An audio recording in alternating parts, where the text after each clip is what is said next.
عمران خان چین پہنچ گئے، مودی سرکار کی شامت آ گئی۔ پاکستان اور چین نے بھارت کے خلاف نیا پلان بنا لیا۔ لداخ اور کشمیر کے بعد بھارت کو نئی جنگ کا سامنا۔ مودی نے جو بائیڈن سے مدد مانگ لی، پاکستان نے چین سے اپنی دوستی کا حق ادا کر دیا۔ پاکستان اور چین ایک دوسرے کے اور بھی زیادہ قریب آنے لگے۔ عمران خان نے چین سے کیا ہوا اپنا وعدہ پورا کر دیا۔ ویڈیو میں آپ کو بتائیں گے کہ عمران خان کیوں چین روانہ ہو رہے ہیں۔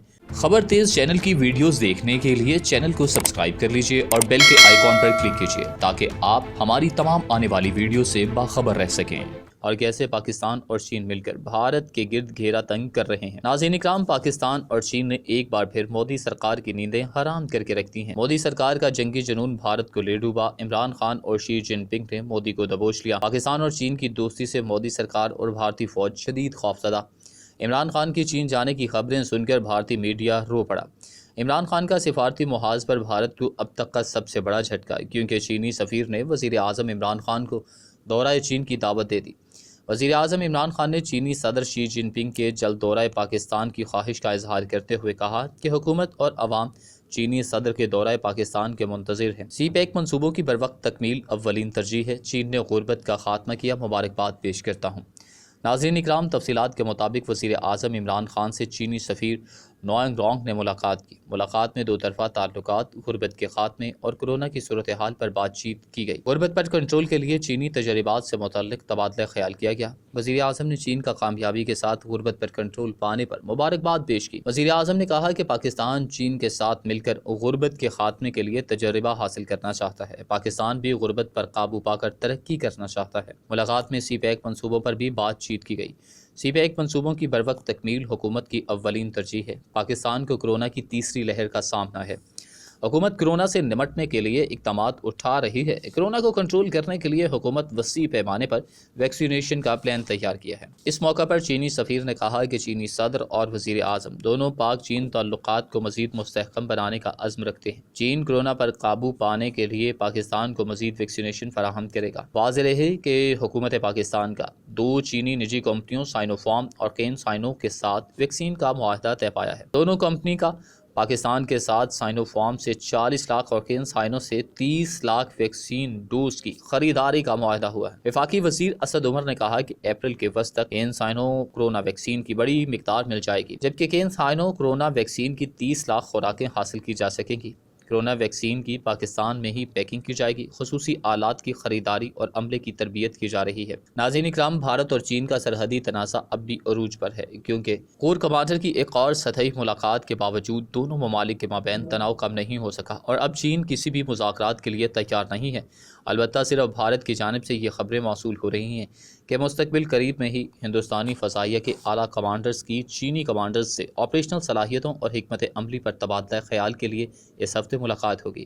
ٹائمز آف انڈیا کی خبروں کے مطابق کچھ حد تک تناؤ کو کم کرنے کے باوجود ہندوستان اب بھی جنگی تیاری برقرار رکھے ہوئے ہے، جبکہ چینی تعینات اور نقل و حرکت پر بھی نظر رکھے ہوئے ہے، کیونکہ مشرقی لداخ میں چینی فوج مکمل تیاری کے ساتھ موجود ہے اور وہ کسی بھی وقت بھارت کے ساتھ کسی بڑے تصادم میں الجھ سکتے ہیں۔ رپورٹ میں کہا گیا ہے کہ دونوں ممالک کی جانب سے 2 سالانہ کمانڈر کانفرنس میں اعلیٰ سطح پر 3 دن ملاقاتیں کی جائیں گی، جس کی شروعات وزیر دفاع راج ناتھ سنگھ گزشتہ روز 15 اپریل کو کر چکے ہیں۔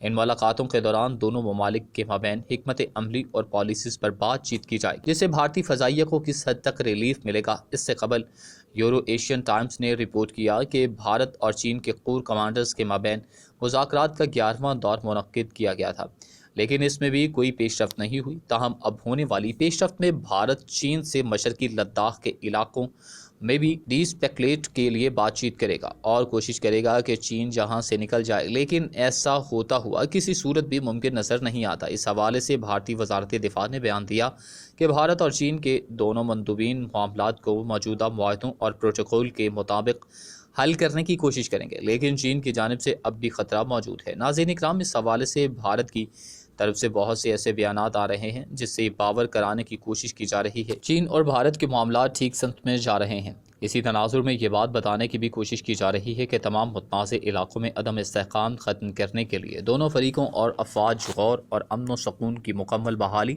اور دو طرفہ تعلقات میں پیش رفت پر بات چیت کرے گی۔ ابھی تک چین نے لائن آف ایکچوئل کنٹرول پر اپنے فوجیوں کی تعیناتی، بھاری ہتھیاروں اور گولہ بارود کو کم نہیں کیا۔ چینی فوج اس وقت بھارتی سرحد کے قریب ترین ہوائی اڈوں پر جنگی لڑاکا طیاروں کی اضافی تعیناتی بھی کر رہی ہے۔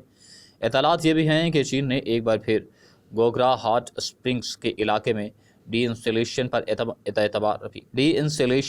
اعتبار کرتے ہوئے یہاں پر قبضہ قائم رکھنے کا فیصلہ کیا ہے اور آئندہ یہی علاقہ دونوں ممالک کے مابین جنگ کا پیش خیمہ ہوگا۔ ماہرین کا کہنا ہے کہ چین کا یہ سخت موقف اس بات کی نشاندہی کرتا ہے کہ دوسرے خطوں میں تعطل بڑھ سکتا ہے، کیونکہ چین اچھی طرح تیاری کے ساتھ اسلحہ سے لیس ہو کر بھارت پر پہلے سے بھی کئی گنا زیادہ خطرناک شرغار کرنے کو تیار ہے۔ ناظرین اکرام، حال ہی میں بھارت نے پاکستان کے ساتھ ایسا ڈرامہ کیا جس کا بدلہ لینا بھی پاکستان اور چین پر فرض ہو چکا ہے۔ ہوا کچھ یوں کہ پاکستان کا ایک وفد افغانستان کے لیے 3 روزہ دورے پر روانہ ہوا اور کابل ایئرپورٹ پر انہیں اجازت ملی کہ وہ اسلام آباد سے کابل آ جائیں۔ اس وقت میں اسپیکر قومی اسمبلی اسد کیسر اور ان کے ہمراہ قومی اسمبلی کے اراکین اور دیگر افراد موجود۔ پی آئی اے کے طیارے نے اسلام آباد سے افغان حکام کی اجازت ملنے کے بعد اڑان بھری، لیکن جب کابل ایئرپورٹ پر طیارہ پہنچا تو انہیں لینڈنگ کی اجازت نہ دی گئی۔ طیارہ تقریباً 1 گھنٹے کابل کی فضاؤں میں اڑتا رہا، جس کے بعد طیارے نے اپنا رخ اسلام آباد کی طرف کیا اور واپس آ گیا۔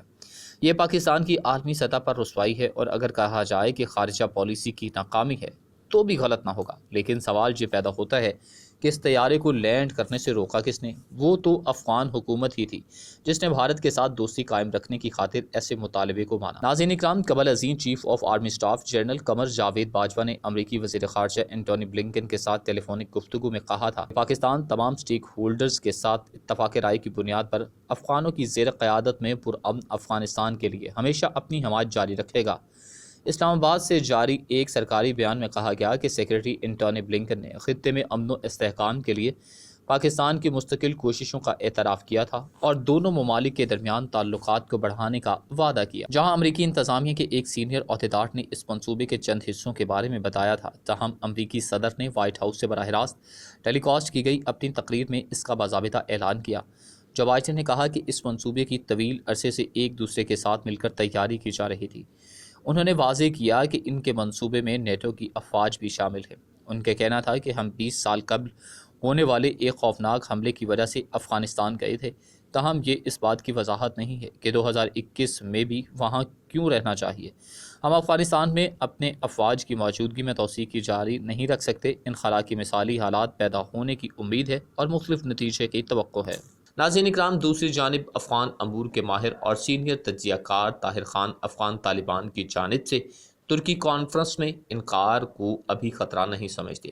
انڈیپینڈنٹ اردو سے گفتگو کرتے ہوئے انہوں نے کہا کہ افغان طالبان کے انکار سے لگتا ہے کہ انہوں نے وقت مانگا ہے اور شرکت سے انکار نہیں کیا۔ ان کا مزید کہنا تھا کہ یہ کانفرنس ترکی میں اقوام متحدہ کی مدد سے منعقد کی جا رہی ہے اور ترکی اور امریکہ نے ممکنہ تاریخ 16 اپریل دی تھی، جس کے لیے امریکہ اور افغان حکومت کے پاس ایک پلان تو موجود تھا، لیکن میں سمجھتا ہوں کہ طالبان کے پاس ابھی باقاعدہ پلان موجود نہیں ہے اور پلان بنانے کے لیے وہ وقت مانگ رہے ہیں۔ ترکی کانفرنس میں شرکت پر طالبان کے مابین بھی اختلافات موجود ہیں اور بعض سمجھتے ہیں کہ شرکت نہیں کرنی چاہیے، جبکہ بعض سمجھتے ہیں کہ شرکت نہ کرنے سے ان کے اوپر ایک الزام آئے گا کہ یہ بات چیت کے لیے تیار نہیں ہے۔